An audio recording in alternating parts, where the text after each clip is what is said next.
Assalamu alaikum. Wa alaikum salaam.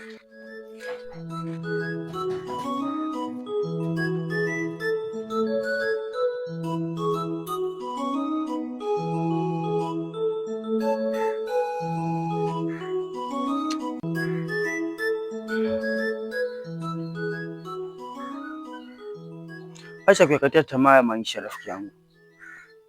Kumbuka Mungu anazo sababu za kutufanya mimi na wewe tupitia haya masaibu.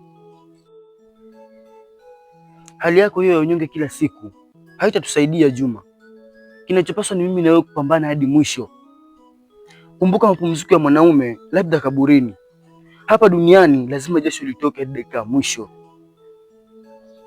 Sikiliza Ibra, tulitoka nyumbani kwa ajili ya kutafuta na lengo letu sio kushindwa, lakini mwaka ni wa 5 sasa na sioni mafanikio yoyote. Kila siku kiguu na njia na hakuna tunachoambulia. Unachokisema ni kweli, lakini kumbuka Juma, Mungu huleta kwa wakati wake. Mimi naona kama unaimba tarabu, sikuelewi kabisa. Sikiliza Ibra, mimi sijaungua maskini, siwezi kubali kuishi maskini huku nikijionea wenzangu wa kila maisha mazuri. Unamaanisha nini kuongea hivyo? Sitokubali kuishi maskini. Niko tayari kutumia mbinu zozote ili mradi niepukane na hii hali. Ni sawa, ila fikiria vizuri kabla hujafanya maamuzi, usije ukajitia matatizoni. Mimi sitaki kujua chochote kitakachotokea, nitakabiliana nacho. Bora kiwe kinanipeleka kwenye pesa. Ibra, haya mateso nimeyachoka. Sina la kwamba, kikubwa tumia akili, maana mbinu za kutafuta pesa ni nyingi. Shida zisikufanya ukampa shetani nafasi kaka, unaweza jutia. Tambua sio wote walio na pesa wanafurahia, wengine wanaishia kulia na kujutia maamuzi yao. Siamini unachokisema kaka. Sasa inawezaje mtu awe na pesa alafu ajutie na kuishi kulia? Haujajua maisha. Usikate tamaa, tuendelee kupambana, ipo siku tutatoboa. Kama kuna mbinu yoyote ya kutusua maisha Ibra, tunaweza tukaongea, lakini kama ni hizi porojo zako za kila siku na kuna tunachoambulia, mimi sitoelewa chochote. Mimi sina mbinu yoyote mbali na kupambana na kuomba Mungu tu. Sawa, we pambana na kumwomba Mungu, na mimi acha nipambane kivyangu. Haya, sawa. Yote 9 ni saa 10 sasa na hatuna chochote mfukoni, tunafanyaje? Mimi nadhani kupambana na maombi inaweza tusaidia kama ulivyotangulia kusema. Maana yake sichokielewa nini hapo. Wewe ndio umetangulia kusema hivyo hapo awali. Haya, ni sawa, haina tatizo, ila naendelea kusisitiza, wahenga huko sio waliposema kwamba asisikia la mkuu huvunjika mguu.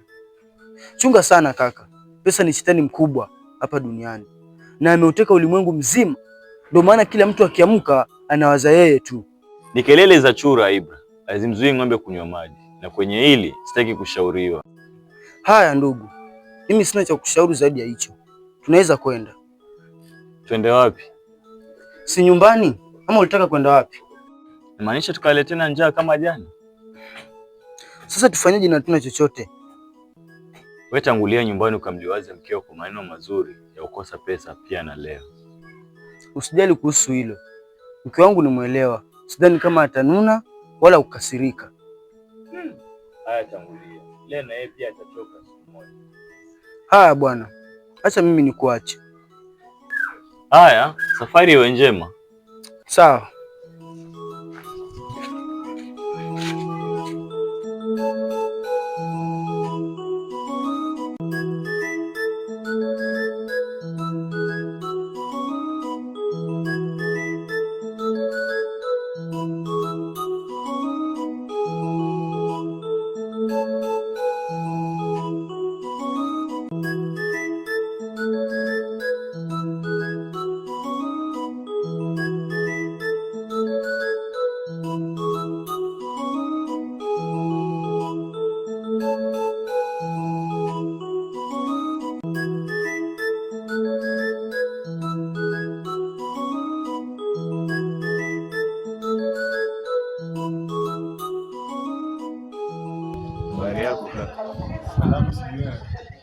Namshukuru Mungu. Samahani kwa usumbufu bro. Bila samani. Kuna vitu kidogo naomba nikuulize bro. Haina shida, ila pia sio busara kusimama hivyo. Karibu kae.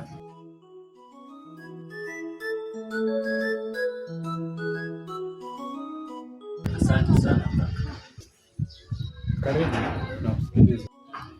Mara kadhaa napita hapa na kila nikipita na kupataga hapa, sijui ni kwenu. Hapa ni kwangu kaka. Mbona niuliza hivyo? Sijakuuliza kwa ubaya, ila natamani hata leo niwe kama wewe. Unamaanisha nini? Kaka, nateseka sana, yaani kiufupi maisha yangu sio mazuri. Kwa hiyo unahitaji pesa bro? Tena sana kaka. Pesa kuzipata sio rahisi, na ni rahisi pia. Ina maana gani kusema hivyo kaka? Labda nikuulize wewe, una moyo? Moyo ninao kaka, tena mzito, uliojaa fikra za kitajiri, ila sijui nitazitimizia wapi. Usijali, kwa sasa sina cha kukueleza, maana nahitaji kutoka muda si mrefu. Ile sio shida, nahitaji ufike hapa kesho kutwa. Wakati wowote nadhani utanipata hapa. Haina shida kaka, na kuahidi nitafika mapema sana, ikiwezekana mida kama hii. Basi utanipata hapa nje. Sawa kaka, uwe na wakati mwema. Nawe pia, najisikia kama uko nyumbani. Kwa heri.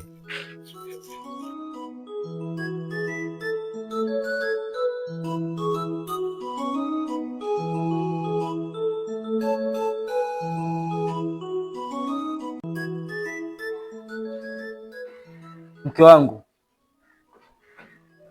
namshukuru sana Mungu kwa kunipa wewe. Mume wangu, kwa nini nasema hivyo? Na ni nini tofauti na chakula kwangu ambacho na pengine hana? Mke wangu, tukiachilia mbali na mzuri, kuna kitu kimoja cha kipekee ambacho Mungu alikupa. Ni kitu gani hicho ambacho Mungu alikupa nacho? Mimi mwenyewe sikujui. Mke wangu, wewe ni mwanamke ulijaa subira, kitu ambacho wanawake wengi hapa mjini hawana. Asante mume wangu kwa kuligundua hilo, lakini kumbuka, kabla ya ndoa kuna kungi lazima kufunde vizuri na kujuze namna kuishi na Bwana.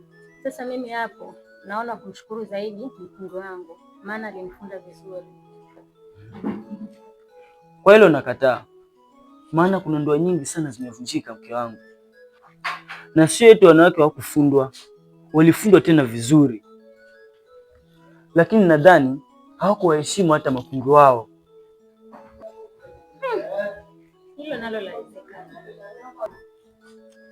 Mke wangu, kama una kumbukumbu, leo ni siku ya ngapi ya kulalia uji na kuamkia uji? Jamani mume wangu, mimi sijui na wala sina kumbukumbu yoyote, maana hata uji ni chakula. Kwa hiyo kuhusu hilo mimi niko sawa. Ndio maana nakuita wa kipekee mke wangu, kwani nao wanawake wetu wa kisasa, licha ya wewe kuwa mjamzito, sidhani kama wangekuwepo hapa. Usifike huko mume wangu, mimi ni mkeo na nitaendelea kuwa mkeo. Haya ni mapito yanapita, naamini ipo siku tutaishi maisha mazuri kama anaishi wenzetu. Kupata na kukosa ni mipango ya Mungu. Kilichopo nitazidi kuombea kwa Mungu akuepushe na njia za shetani, akupe riziki inatokana na jasho lako mume wangu. Amini mke wangu, ndio maana nakupenda sana mama kijasho wangu. Nakupenda pia baba kijasho wangu. Alafu kuna kitu kidogo nisahau kuambia mke wangu. Kitu gani hicho mume wangu? Jana kuna maneno Juma aliongea, nikashindwa kumuelewa kabisa. Maneno gani hayo? Jana anaonyesha kabisa kuwashakata tamaa na maisha. Anasema kuwa yuko tayari kufanya chochote ili mradi aepukane na haya maisha ya umaskini.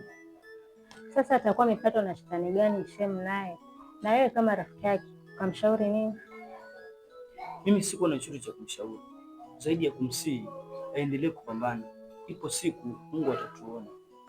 Na mwenyewe akasemaje baada ya kumsihi hivyo? Amesema maneno yangu kwake ni kelele za chura, haziwezi zikamtoa kwenye maamuzi yake.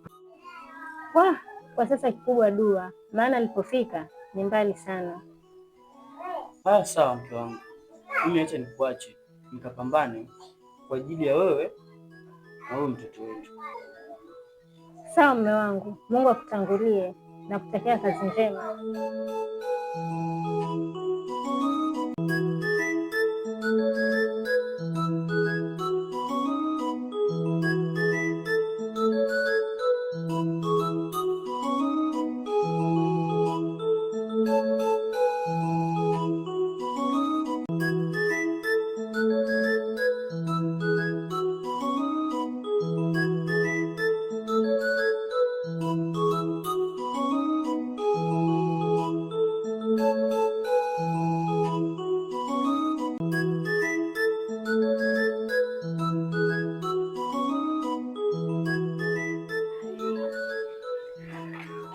Shem, wewe Shem Juma. Naam. Salamu alaikum. Waalaikum salam. Yaani unanipita ni kama tujuani Shem, alafu nakuita au nisikii kabisa.